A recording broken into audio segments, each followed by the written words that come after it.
संत गोस्वामी तुलसीदासजी यांच्या चरित्रावरती डॉक्टर साहेब बोलणार आहेत. सुरुवात नामस्मरणाने होईल. त्यानंतर समर्थ माऊली आणि एकनाथ महाराजांचा नमन होईल.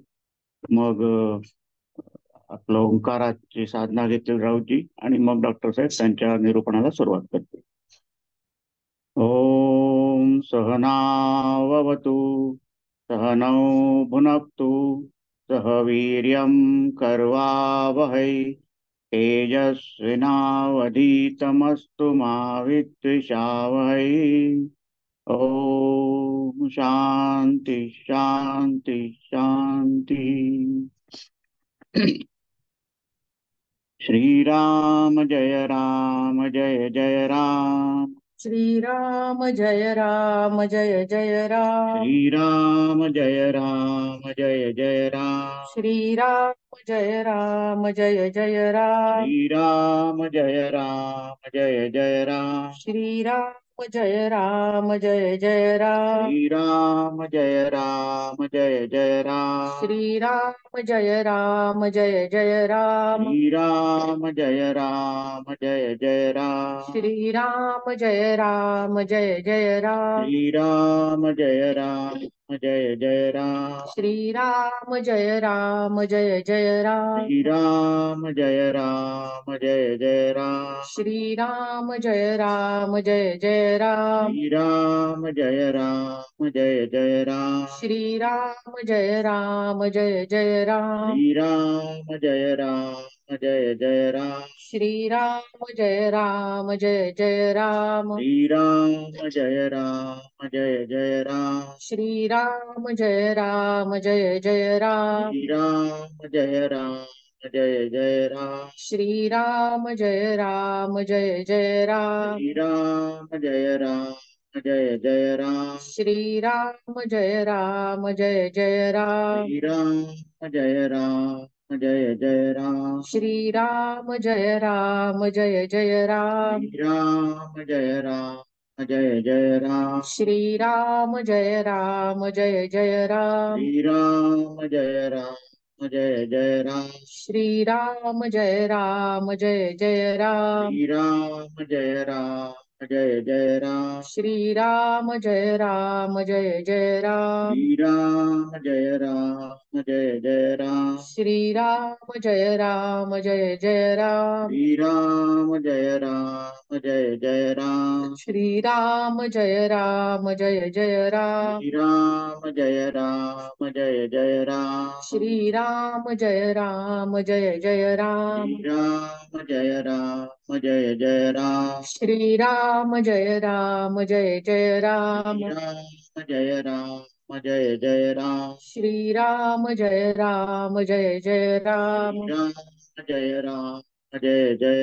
श्रीराम जय राम जय जय राम। श्री राम जय जय राम। श्रीराम जय राम जय जय राम। श्री राम जय जय राम। श्रीराम जय राम जय जय राम। श्री राम जय जय राम। श्रीराम